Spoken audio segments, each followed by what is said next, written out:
लोकसभा चुनाव को देखते हुए भाजपा ने 195 प्रत्याशियों की पहली लिस्ट 2 फरवरी को जारी की। लोकसभा सीटों के हिसाब से देखा जाए तो भाजपा ने यूपी में 51 सीटों पर अपने प्रत्याशियों को चुनावी मैदान में उतार दिया है।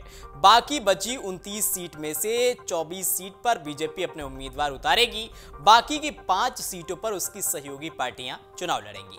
जिन सीटों पर बीजेपी ने प्रत्याशियों की घोषणा नहीं की है, माना जा रहा है कि उन सीटों पर मौजूदा हारे जीते कैंडिडेटों के टिकट पर तलवार लटक रही है। इनमें कैसरगंज, पीलीभीत, बदायूं, सुल्तानपुर और प्रयागराज समेत कई अहम सीटें शामिल हैं। ऐसे में राजनीतिक गलियारों में चर्चाएं हैं कि वरुण गांधी का भी टिकट कट सकता है। तो वहीं दूसरी तरफ खबर यह भी है कि मेनका गांधी और वरुण गांधी में से किसी एक को ही टिकट मिल सकता है।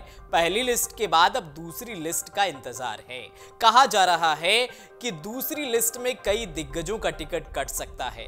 क्या दूसरी लिस्ट में नए चेहरों को मौका मिलेगा? पीलीभीत को लेकर क्या है भाजपा की रणनीति? इन सवालों के बीच जान लीजिए कि यूपी से किन वीवीआईपी को टिकट दिया जाएगा।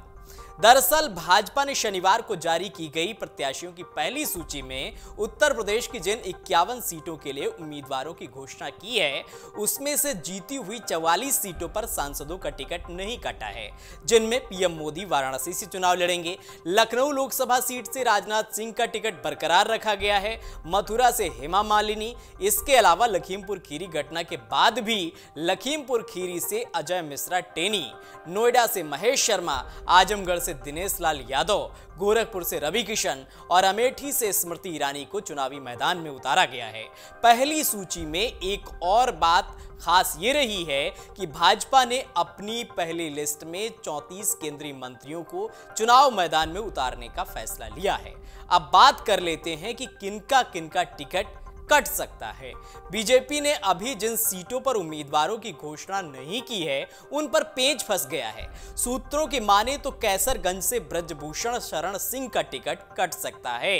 इसके साथ ही पीलीभीत से वरुण गांधी, सुल्तानपुर से मेनका गांधी, प्रयागराज से रीता बहुगुणा जोशी के भी टिकट पर तलवार लटकी है। बलिया से मौजूदा सांसद वीरेंद्र सिंह मस्त और गाजियाबाद से डॉक्टर वीके सिंह का टिकट कटने के आसार हैं। गाजीपुर में पेच फंस गया है। मेरठ से बीजेपी सांसद राजेंद्र अग्रवाल का भी टिकट कट सकता है। इस तरह बाकी बची 24 सीटों पर बड़ा उलटफेर देखने को मिल सकता है। बीजेपी ने 51 सीटों में जिन हारी हुई सीटों पर उम्मीदवार घोषित किए हैं, उनमें से अधिकतर सीटों पर उम्मीदवार बदल दिए हैं।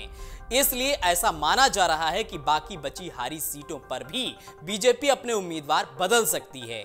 इसके साथ ही 2019 में जीती हुई बाकी बची कई सीटों पर भी बीजेपी अपने प्रत्याशी बदल सकती है। सूत्रों की माने तो बाकी बची सीटों पर बीजेपी कई मंत्रियों को मौका दे सकती है। पीलीभीत से जितिन प्रसाद को टिकट मिल सकता है, जबकि सुल्तानपुर से बीजेपी विधायक राजेश्वर सिंह को टिकट मिलने की उम्मीद है। इसके साथ ही बलिया से चंद्रशेखर के बेटे नीरज शेखर को टिकट मिलने की संभावना है। बदायूं से स्वामी प्रसाद मौर्य की बेटी संघमित्रा मौर्य का टिकट कटना तय माना जा रहा है। कैसरगंज से ब्रजभूषण शरण सिंह को नहीं टिकट मिलने की स्थिति में उनके बेटे प्रतीक भूषण को बीजेपी टिकट दे सकती है।